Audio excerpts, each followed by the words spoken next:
Bueno, vamos a empezar nuestro primer diálogo magistral.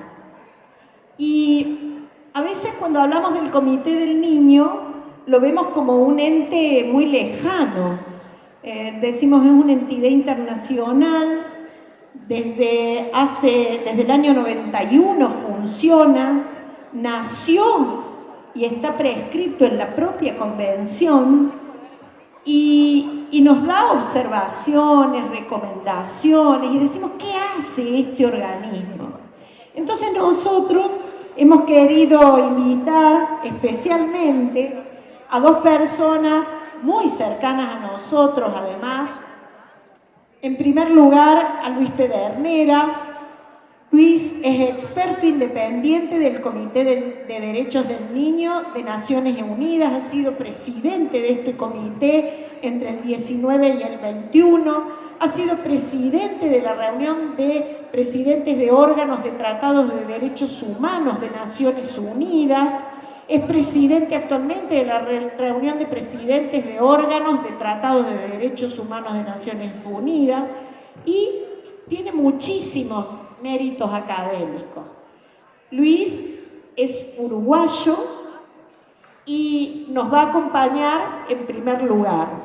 En segundo lugar, va a acompañarnos Mari Beloff, una querida amiga y argentina, que obtuvo el título de abogada con diploma de honor y doctor en Derecho Penal, summa cum laude de la Facultad de Derecho de la Universidad de Buenos Aires. Ella es profesora titular de Derecho Penal y Procesal Penal y además tiene el grado de magíster por la Escuela de Leyes de la Universidad de Harvard. ¿Cuál es el gran mérito que además tiene Mari? Mari es la nueva integrante electa hace unos meses para integrar el Comité del Niño de Naciones Unidas. Es la segunda persona que va a integrar en la historia del comité, va a integrar este lugar. Y ha ganado esto con el voto de 142 países miembros del comité. Por favor, eso merece un gran aplauso. Luis y Mari van a tener ahora con nosotros una charla breve, concreta, y yo le voy a empezar preguntando a Luis. Luis, ustedes que hacen los informes y le piden informes a los países todos los años, les piden los informes correspondientes por la situación de la niñez. ¿Qué nos podrías contar en torno a cómo vos ves la situación de infancias y adolescencias en el mundo al día de hoy?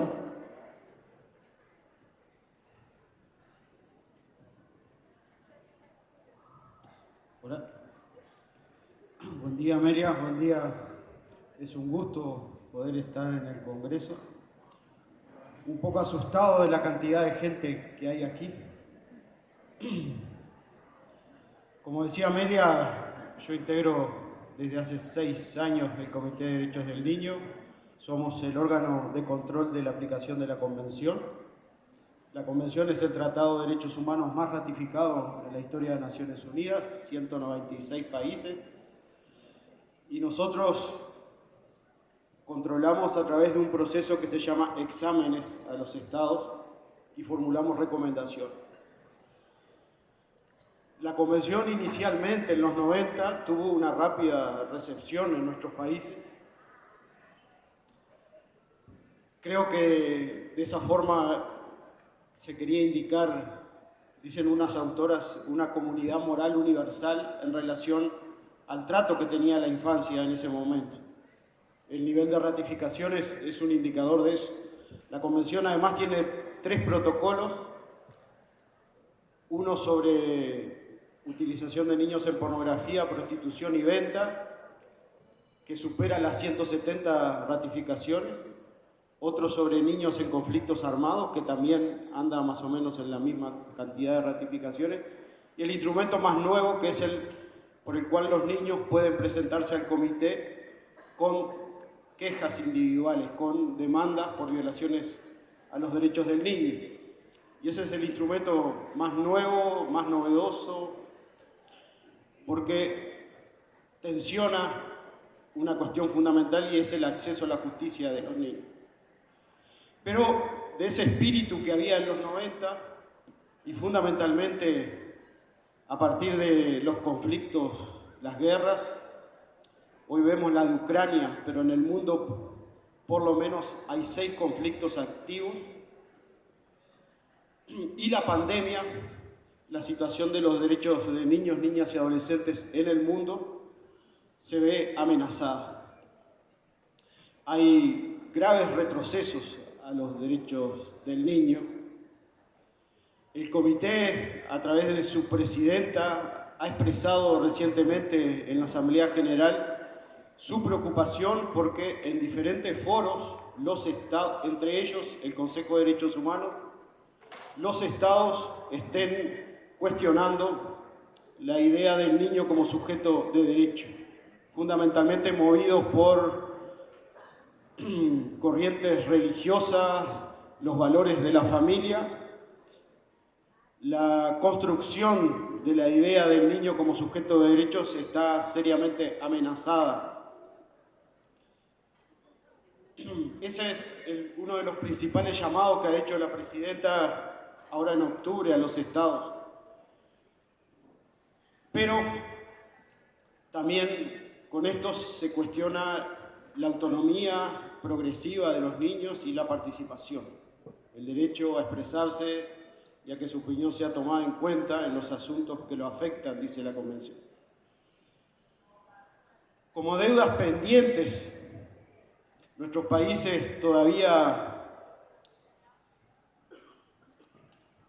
la vida de los niños en nuestros países todavía, a mí me gusta indicar, oscila en un movimiento pendular entre pobreza y criminalización.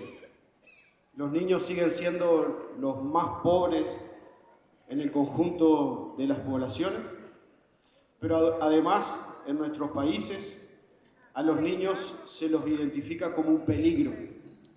Y los procesos de criminalización, como el que está ocurriendo acá en Argentina, con estas propuestas de reforma de leyes penales, son un ejemplo que se repite continuamente en todo nuestro continente. Pero también nuestro continente tiene deudas históricas con la infancia. Los altos números de niños institucionalizados, la falta de información, de datos. No se puede pensar políticas públicas si no se tiene evidencia, si no se tiene información. La política pública no puede moverse en base a buenas ideas o buenas intenciones. Necesitamos información de calidad, recogida de manera periódica, a través de métodos confiables, para poder evaluar las políticas, poder ver qué cosas funcionan, qué no, reformularlas. Nuestros países también tienen serias debilidades en la coordinación, pero también los niños en nuestra región son quienes más sufren las consecuencias de la violencia en el seno de las familias, la violencia social, y tenemos problemas y fenómenos que han marcado un antes y después en la agenda. La niñez migrante, la niñez de los pueblos originarios, de los pueblos indígenas, la niñez rural, las niñas, la niñez con discapacidad, siguen siendo temas todavía olvidados en la agenda de nuestros países. Los crímenes contra los niños, la trata, la crisis climática, los abusos en el entorno digital, son parte todavía de los problemas que arrastran nuestra región y las deudas que tiene con la infancia. Yo les decía, y le voy a dar la palabra a mi buena compañera Mari Beloff, la pandemia instaló o hizo más visibles los problemas de la infancia.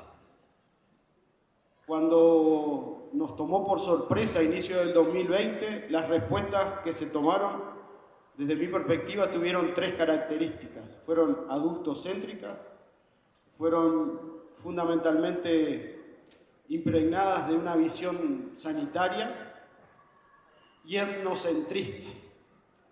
Se pensó en un niño con familia, casa, necesidades básicas satisfechas. Lo sanitario predominó sobre cualquier otra disciplina. La pedagogía, la psicología vinieron después, cuando el daño ya estaba hecho en la vida de los niños. Los niños han sido las víctimas invisibles e invisibilizadas de la pandemia. UNICEF ha descrito la cuestión de los problemas en el terreno de la educación como una catástrofe generacional. El retraso en comprensión lectora y matemática nos retrotraen a la década del 70 por el cierre de las escuelas. La pérdida de empleos, el cierre de las fuentes laborales ha producido cifras escandalosas de pobreza y hambre en los niños.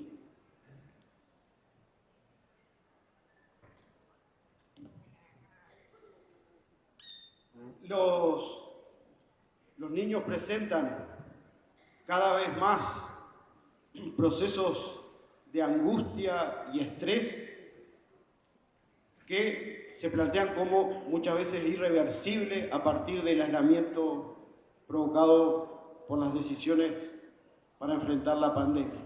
Y las familias fueron dejadas, libradas a su suerte. La corresponsabilidad social de la que tanto nos llenamos la boca no tuvo lugar.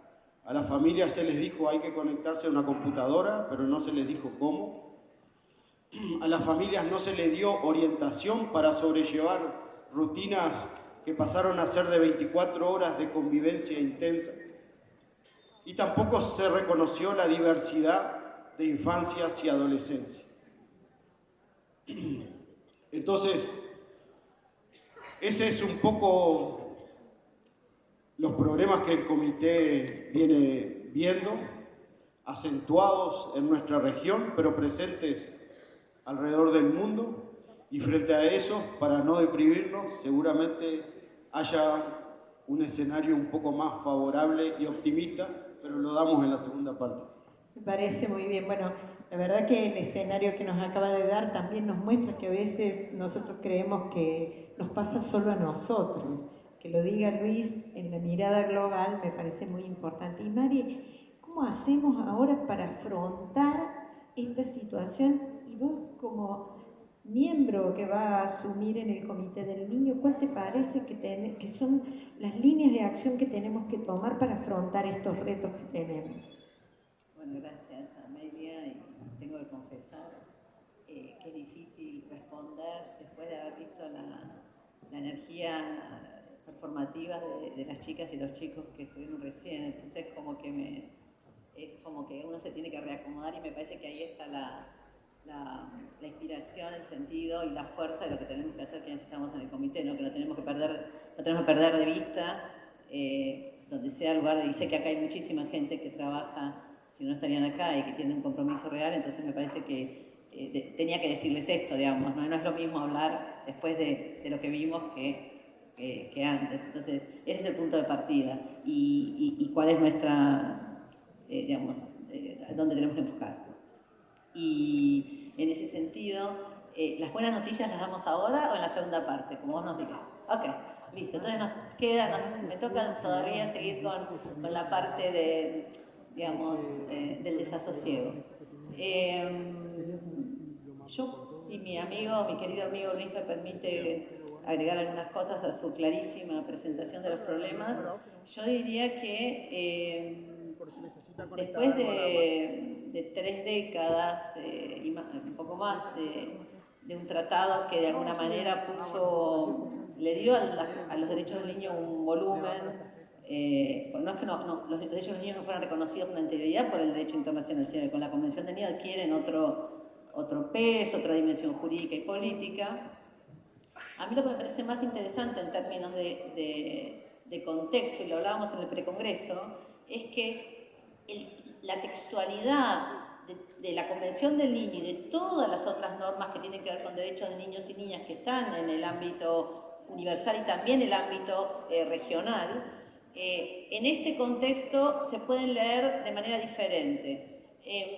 La verdad es que la Convención sobre Derechos del Niño, para focalizarme en eso, es un texto, a ver, lo ratificó prácticamente todo el mundo porque es un texto, digamos, con cierto, para decirlo con dulzura, con ciertos niveles de generalidad, ¿sí? Entonces, y el mecanismo de exigibilidad también es un mecanismo bastante débil, este mecanismo de los informes. O sea, quienes hicieron la convención apelaban más a la política y a la diplomacia para garantizar los derechos.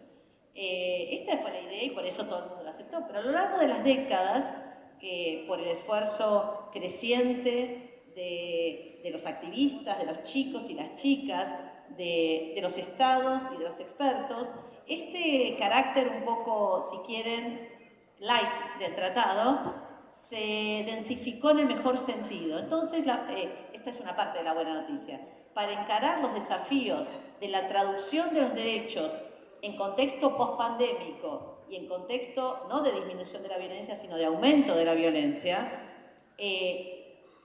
contamos hoy con una mucho más robusta interpretación de las normas de la Convención y de los otros tratados y declaraciones. Entonces a mí me parece que quizás ustedes me van a decir, bueno, esa es tu mirada ilusa porque sos jurista y crees que el derecho puede hacer la diferencia. Sí, claro que creo que el derecho puede hacer la diferencia en la vida de las personas, si no estaría sentada acá y si no hubiera elegido mi profesión y si no hubiera aceptado ir al comité. Entonces, creo que de la convención que teníamos hace 30 años a lo que es hoy la convención, nutrida por la interpretación que le da la Corte Interamericana, el Tribunal Europeo de Derechos Humanos, aún la Comisión Africana, todo el esfuerzo de la política pública en todos los países de América Latina es un ejemplo extraordinario, y también la Argentina, de cómo se transformó la legalidad, cómo se transformó la institucionalidad para garantizar los derechos.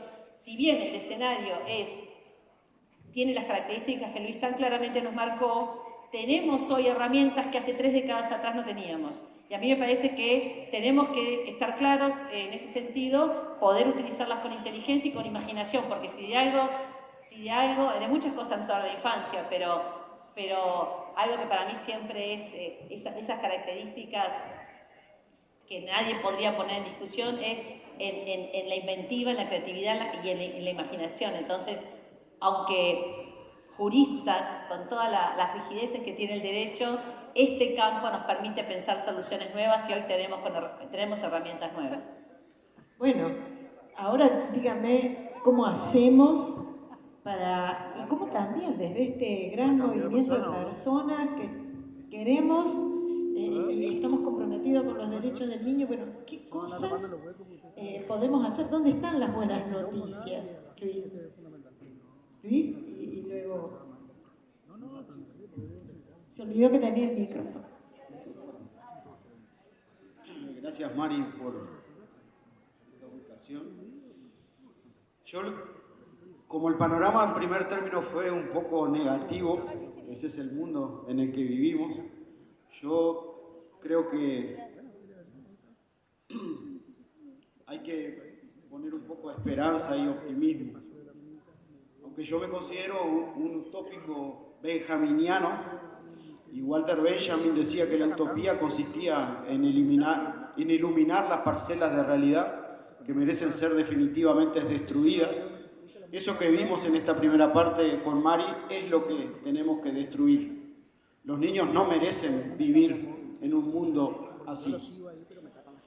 Y Nelson Mandela decía en sus discursos que la convención era un documento vivo. Es decir, la convención no se quedó en el año 89. La convención tiene relecturas que la vuelven actual. El comité hoy está preparando una observación general sobre medio ambiente con énfasis en cambio climático y derechos del niño. Esa es la relectura, ese es el documento vivo del que hablaba Mandela. Y yo creo que nuestra región, América, y a nivel global, los niños nos dan la clave para muchas cosas. Primero, los niños nos enseñan que tenemos que establecer un nuevo vínculo con la tierra. Como dicen en nuestra región, la madre tierra, la Pachamama. Y así han surgido movimientos extraordinarios de niños, niñas y adolescentes alrededor del mundo que nos dicen a nosotros los adultos, no queremos un mundo que se caiga a pedazos porque nadie más va a vivir en él. La otra cuestión que me parece central es que los adultos tenemos de una buena vez que superar la retórica. El discurso de los derechos del niño es como que nos coloca en un lugar, pero después no ocurre nada más allá de lo que es el discurso. Y el discurso, si no está acompañado por acciones y cambios en la vida, es retórica, no produce nada. La otra cuestión que a mí me parece central en la lucha por los derechos del niño es dejar de ser autorreferentes, dejar de mirarnos el ombligo. La vida de los niños cambia, pero porque tiene que ser una lucha que cobra sentido en otras luchas. La lucha de los pueblos indígenas, la lucha del movimiento de las mujeres, la lucha del movimiento de la diversidad sexual, de los campesinos. Pero no tiene sentido convertirnos en fundamentalistas de los derechos del niño, porque si no, acotamos la mirada en términos de proyecto colectivo. La convención, en el fondo, es eso. Es un horizonte para pensar un nuevo proyecto de relaciones sociales, la base. La otra cuestión es que América tiene que aportar, y eso lo siento como latinoamericano en el comité, a una mayor comprensión a partir de relecturas en clave latinoamericana de la Convención. En esto que vuelvo al inicio, pensando la Convención como un proceso de nuestra vida social. Si no ocurre eso, nos estamos perdiendo una buena oportunidad porque los niños, como decía Hannah Arendt, no están contaminados por la experiencia como estamos nosotros. Entonces, están en el mundo con una experiencia que es inédita y debemos aprender de esa experiencia. Termino. La semana pasada compartía en Buenos Aires la consulta regional para la observación general organizada por la defensora y el comité. Y ahí escuché en el grupo de niños a un niño indígena que decía que cuando llegaba el invierno, él salía con sus hermanos a buscar leña para enfrentar el frío, pero que cuando comenzaba la primavera, ellos volvían a cultivar lo que le habían quitado a la Pachamama. Para mí no había mejor síntesis de lo que debe ser la comunión entre las personas y la naturaleza. Y por eso, con esa forma tan sencilla de contar de este niño, se nos tira abajo todas las argumentaciones que los adultos podamos lograr para nuestros consensos y grandes cuestiones diplomáticas. Esa sencillez es necesaria en nuestra vida. Y yo termino con una anécdota que me gusta contarla, así que perdonen los que ya la escucharon. No ocurrió, lo leí en un libro de Slavoj Žižek y cuenta que Picasso estaba terminando el Guernica en su taller cuando irrumpen dos funcionarios del servicio secreto del franquismo a detenerlo a Picasso. Tiran abajo la puerta y quedan extasiados frente al Guernica que estaba a medio terminar. Y lo único que apelan a decirle a Picasso es, ¿eso lo hizo usted? Y Picasso se da vuelta y le dice, no, eso lo hicieron ustedes. Y lo digo porque ese no debería ser el diálogo al que vamos irremediablemente si seguimos en el camino que seguimos entre los niños y nosotros. Entonces, invito a pensar en términos de lo que le estamos dejando a los niños hoy en el mundo, porque si no, las cosas no van a cambiar. Gracias. Gracias. Gracias, Luis. Bueno, Mari, todavía vos nos tenés que dar algunas buenas noticias de cómo hacemos para efectivizar los derechos de niñas, niños y adolescentes, y además todo lo que esperamos de vos en el comité. Así que te dejo la palabra. Esa era la más difícil. A mí me gustaría tomar, como recién, algunas para responderte de la forma, con las herramientas que tengo hoy, ¿no? Todavía tengo muchas expectativas y siento una enorme responsabilidad por la función con la que me han honrado los países y mi país al decir que yo podía ser una buena candidata. Y los que me conocen saben que cuando yo digo responsabilidad en un sentido muy fuerte. Pero bueno, lo que voy a plantear ahora tiene que ver con mi experiencia anterior en el campo de la infancia y porque todavía no sé cuáles son las posibilidades concretas de estar en el comité. Las conozco por mi amigo y otros colegas, pero bueno, tengo alguna idea de qué cosas creo que podrían hacerse para reducir, aunque sea un poquito, esa distancia que quedó tan claramente marcada recién entre este amplísimo reconocimiento de derechos que no se reconoce en ningún otro ámbito respecto de ningún grupo vulnerable, densísimo reconocimiento de derechos y garantías en los tratados, en las leyes nacionales, en las instituciones, y el efectivo goce de los derechos por los chicos y las chicas. Mi propósito es reducir un poquito esa distancia. Y a mí me parece que esto tiene que ver con algo que mencionaba Luis en el sentido de, y me recuerdo en una actividad en la que estuvimos con mi querida amiga y maestra Marisa Graham, responsable también de esta nueva posición mía en enorme medida, si no en toda, que con el profesor Martiniuk discutíamos algo parecido a lo de esta mañana y él hizo un juego de palabras respecto del cuento, es un filósofo, entonces hablaba del cuento de los derechos. Entonces ahí yo lo tomé y lo traduje en mi preocupación en que los derechos no sean un cuento en el sentido de un verso, en el mal sentido del cuento y del verso, porque me encanta la poesía, pero si los derechos son un cuento en el sentido de un verso y la distancia esa es tan enorme, estos chicos y estas chicas y todos los chicos dicen, ¿para qué esté ahí en ese comité o todos nosotros en las funciones que tenemos? Entonces, me parece que, digamos, como que esta es la cuestión política central. Y a mí me parece que las buenas noticias, para poner esta cosa del optimismo aún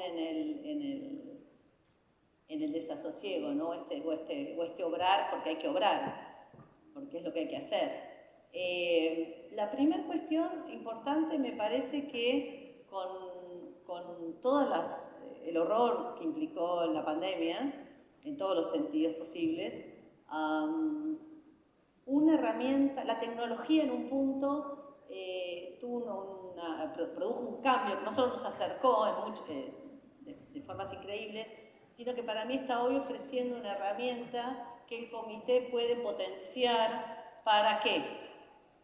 Para cumplir mejor su función, porque los países, no solo con este comité, todos los tratados de derechos humanos tienen algún mecanismo de monitoreo del tratado. Y si bien son los estados los que integran esos con expertos, o como quieramos llamarle, esos comités, hay como una cierta relación de tensión, digamos, porque los comités controlan a los países. Entonces, claro, si esa relación es viciosa, digamos, no está bien planteada, es muy difícil que se genere el diálogo necesario para que los países que están haciendo las cosas mal, al menos las empiecen a hacer un poco mejor. Y me parece que desde este punto de vista,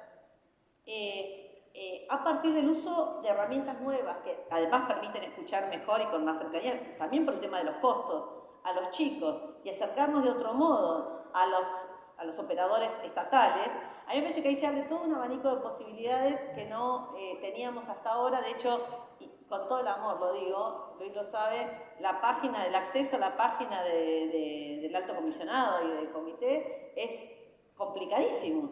Entonces ya tenemos un problema. Los chicos que dominan la tecnología mejor que nosotros y quieren saber de qué se trata este comité, casi que no pueden. Entonces, a mí me parece que hay un tema tecnológico que tiene que ser usado con más inteligencia, creatividad, como dije antes, y que podría tener alta capacidad de rendimiento, para ponerlo en corto. Hay una segunda cuestión importante, que es el carácter universal, no solo para abordar estos problemas de regresividad que Luis planteó. Para mí, no está suficientemente explorada la ventaja que da el consenso universal respecto de que los chicos son los únicos que pueden ser privilegiados en nuestras sociedades. Por también reconocer la historia, alguien lo dijo en este país hace muchos años. Entonces, no hay país en el mundo que pueda resistir, encima ahora con las redes sociales, otra vez la tecnología, el señalamiento de que viola los derechos de sus niñas y sus niños. Entonces, para mí, ese es el punto que permite un diálogo global de acuerdos mínimos, ¿sí? Y mi impresión es que después de tanto sufrimiento agravado, después de la pandemia, como dijo Luis, el mundo tiene conflictos activos un montón, aunque no los tengamos tan presentes, pero claramente el conflicto en Europa ha reactivado todas las heridas, hasta las heridas de generaciones, por lo menos todos los que somos, tenemos nietos o descendientes de inmigrantes. Entonces, a mí me parece que en un contexto tan complicado que no imaginábamos un año atrás, ese acuerdo básico de la especie humana, de que tenemos que cuidar especialmente a nuestras chicas y chicos, es el punto de partida para esa reducción de la brecha entre los derechos en papel y los derechos en la realidad. Yo soy optimista en ese sentido. Yo creo, y no lo plantearía en términos de disputas culturales o de batallas de etiquetas. Yo creo que, y lo experimenté en el proceso de la candidatura, con países que se pueden imaginar tienen perspectivas muy diferentes sobre esto, pero había un punto al final de acuerdo que yo quería encontrar en los diferentes representantes de los estados. Entonces, ustedes reconocen que hay diferencias existenciales entre un chico y un adulto, sí, claro. Y ustedes reconocen que los deberes que tienen hacia estos chicos y chicas son diferentes y más intensos que los que tienen respecto en general, que son un montón. Sí, claro. Bueno, entonces estamos fenómenos. Entonces podemos empezar a trabajar juntos. Y a mí me parece que ese tiene que ser el rol del comité. Bueno, yo para cerrar, la verdad que es un lujo. Yo creo que tenemos un lujo de tener a 2 miembros del comité que además son latinoamericanos, que comprenden perfectamente. Y yo para cerrar, quisiera solamente traer algo que también lo escucharon Luis y Mari hace unos días cuando la Defensoría Nacional, Marisa, organizaron la consulta. En esta ocasión el comité tomó toda una decisión de hacer una consulta con chicos y chicas, con los funcionarios internacionales, con los académicos y los especialistas. Creo que esto es una línea que nos enriqueció, este diálogo cada vez más cercano del comité con los operadores y con los chicos y las chicas. Y en el cierre, una niña ecuatoriana, y voy a traer ese mensaje porque creo que es el mensaje más preciso para que cerremos esta mesa. Una niña ecuatoriana nos dijo: ustedes, que son tomadores de decisiones en todos los ámbitos, se refería a esta niña, dice, les pedimos, les exigimos que escuchen nuestras opiniones. Tenemos algo para decir, tenemos algo para aportar. Y si algo aprendimos, y creo que lo vivenciamos todos nosotros juntos, es que los chicos nos traen la agenda que tenemos que mirar hoy, porque traen la agenda que viene. Y cuando nos hablan del cambio climático, de la relación, lo que tú acabas de mencionar, la relación con la tierra, los modos de relacionamiento, digo, ellos nos muestran la tecnología, nos muestran el mundo que tenemos que afrontar y sobre el cual nosotros somos de alguna manera más analfabetos que ellos. Y que, como hemos dicho hoy, tenemos una responsabilidad intergeneracional. Así que cierro esta mesa diciendo que creo que todavía tenemos la esperanza y tenemos la fuerza y tenemos la energía que vino de los chicos y que nos traen los chicos para efectivizar los derechos de niñas, niños y adolescentes, siempre y cuando seamos capaces de sacarnos las etiquetas que nosotros tenemos y ponernos en la mirada de niños, niñas y adolescentes.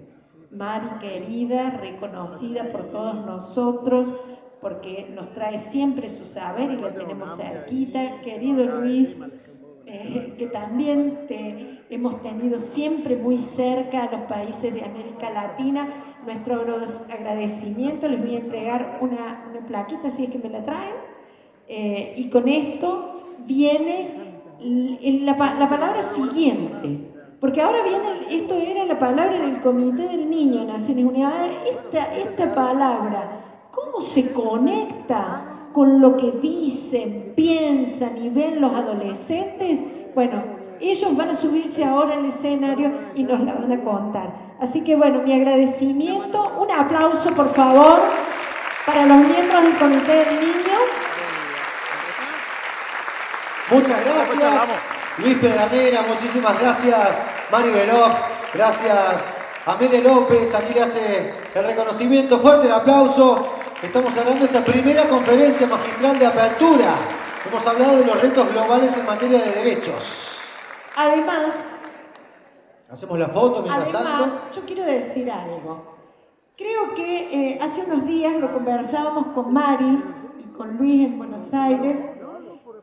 Por ahí nosotros no nos damos cuenta, nos hemos convertido en un gran grupo de compañeros y amigos de presión en torno a los derechos de niñas, niños y adolescentes. Y realmente que nos sentimos hermanados. Podemos pensar en algunos puntos a lo mejor diferentes, pero con los defensores y defensoras, con el Comité del Niño, con el Instituto Interamericano del Niño, que también está aquí presente y al que van a escuchar, hemos llegado, creo yo, a conformar una verdadera corriente de hermandad que nos hace mucho más potente y nos da mucho más músculo para que hagamos realidad los derechos de los chicos y las chicas. Muchísimas gracias y se vienen los chicos ahora.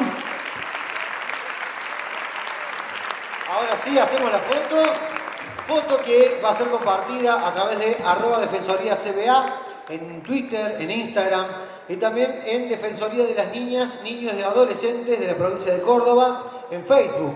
Además, les recordamos cualquier comentario, foto que saquemos, alguna información que demos, hashtag donde todas las voces se unen, hashtag protagonistas del presente, hashtag iLatinaX Congreso Mundial 2022.